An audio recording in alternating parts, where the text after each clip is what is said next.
Okay guys, it is August 3rd. Yesterday, August 2nd, I can get the cover off here. You can see the engine's already out. I've placed it over here. That took me about 4 hours and some odd change in minutes. It wasn't very difficult, it's actually fairly easy. As you can see, I don't know if you can see this very well, but I've started running wires to the firewall. I've got wires already through for, let's see if I can separate these again. I want to run these a certain way. Okay, so it's a ground wire for a sensor. Oops. EGT probe. And air fuel ratio sensor.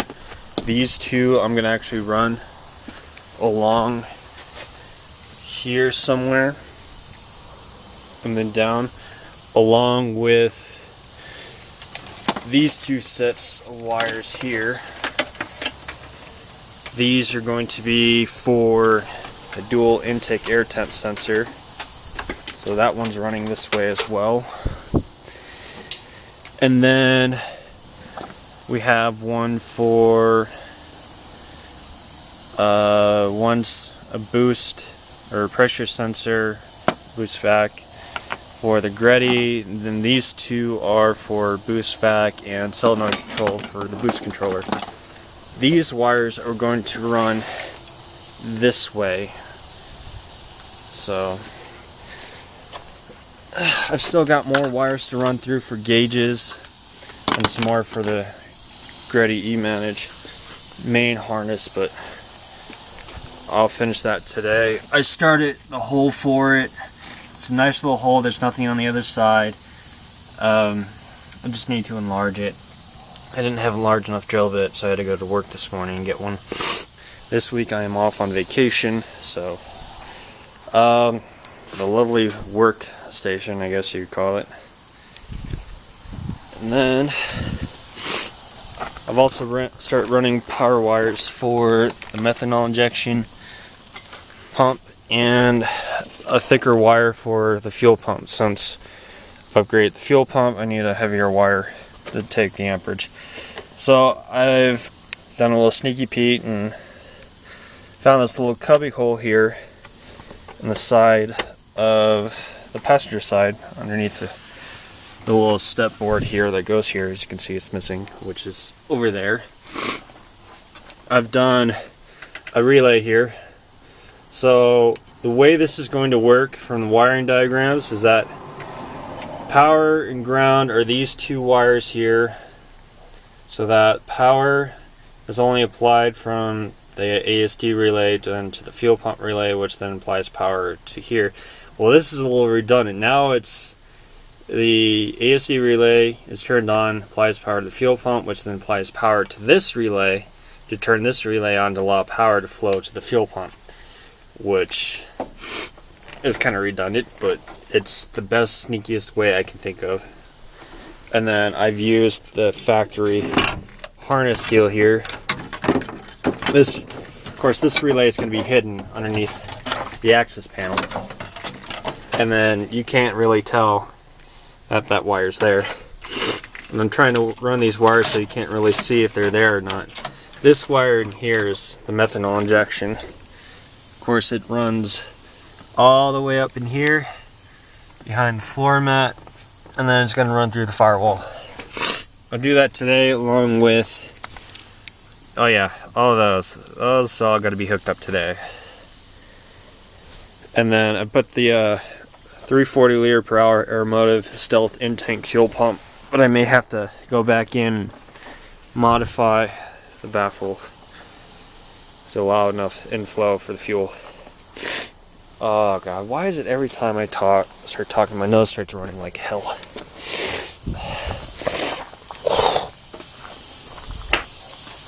So that's where I ended up yesterday after the fuel pump I stopped. And now we're in the process of finishing the wiring today for all the gauges and everything. I'll hook all these stuff up here and then pull excess back through the firewall as needed, and then hide it. Yeah, that's pretty much where we stand. Like I said, I'll finish the wiring today. I'll pull the front bumper, get the intercooler on, and then hopefully start the plumbing as well. Replumb the fuel lines. And then from there, hopefully I have the engine assembled, the new engine. So I did get the intake on, so I have to come up with something for this. I'm gonna have to hide the vacuum block down in here somewhere because there's not enough room on the firewall. I've run the return line, as you can see, this 180 bend and under through the runners. I did readjust the valve lash like the update video, and then I've gone and ran the wiring harness under the injectors instead of over how it normally is, so that the letters for the fuel rail will show. And that's pretty much where that ended up. I've got to plumb wire or lines for the oil return from the turbo into the sump pump, but other than that, that's pretty much where it stands. I'm also going to have to make a scatter shield still, and I've sent an email to NHRA Tech and I have not gotten a reply, so I'm going to go ahead and make it the way I want to, and then if it doesn't pass Tech, then that's fine. I'll just have to remake it. The metal was cheap for it. I mean, 1/4 inch steel, about, I want to say 3.5, 4 feet long, was only like $50 just for that metal. 1/4 inch plate steel, so it wasn't bad. Alright, today let's get started with finishing the fuel pump section. I've got to wait till I put the battery on because the wiring diagram says the black wire is power, which I don't believe. So what I'm going to do is I'm going to strip the wires and check the polarity and wire it accordingly if I need to. I also need to siphon the tank because there's 87 octane in it right now, and it's going to need 91 when I start it.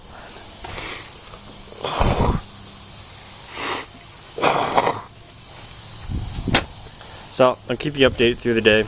I may not take as many videos. I may take photos, but I've got a schedule to keep to. So, all right, guys. It is roughly 3:38 Mountain Standard Time. As you can see, I'm getting ready to wire the piggyback. A lot of the wires are going to be off this connector on the PCM, or powertrain control module. A lot of you know it as the engine control unit, or ECU. You can see where I've ran wires. I'm trying to make this as clean as possible in the wires. So that's pretty much where I stand right now. I've got to get back to work and keep hauling because I really need to get this done. Alright, it is Tuesday, August 4th. It's currently 10:58 Mountain Standard Time. I'm just starting to wrap up the wiring here. All this wiring for the piggyback. There are wires I'm not going to use. I'll take those up, hide them. I currently hit a snag with the welding shop, or the exhaust shop I should say. For the exhaust, that won't be done till next week. So I'm not in much of a hurry now to get the car running by tonight or tomorrow, so that'll give me a little more time. But it still needs to be running by Thursday or Friday for sure. We'll start the plumbing later today. As you can certainly see, I did take the bumper off last night, and it's marked for the intercooler on the crash bumper. This is what takes a lot of the hit on the front end crash to absorb, and then of course after that the frame will buckle pretty much. These frame rails here will start to buckle and bend to help absorb the impact as well. I've marked the pipes for all the fittings, the bungs that need to be welded on, and also for the blow-off valve flange. I'm going to have the welding shop weld those, and then I'll take care of the drilling for those. So as of current,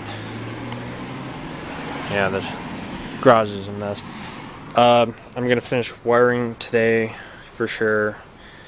The wiring is the biggest challenge of this build. There's so many wires to run. The plumbing shouldn't be that difficult. That should take me a couple hours as compared to a day and a half or two of wiring. So I'll do the gauges after I finish the wiring loom here. I'll put those in, run those wires as needed, and then from there we'll do the plumbing for the fuel system. I'm still waiting for a part to show up. It'll be here today sometime around noonish. It's a bender for the fuel line, the hard line. I have to resort to a pencil style solder because my good solder decided it wanted to break. These are common, that happens here because it's so much heat builds up, so it melts the solder and gets it into wires. That's where we stand currently on day 3, so I'll keep you updated.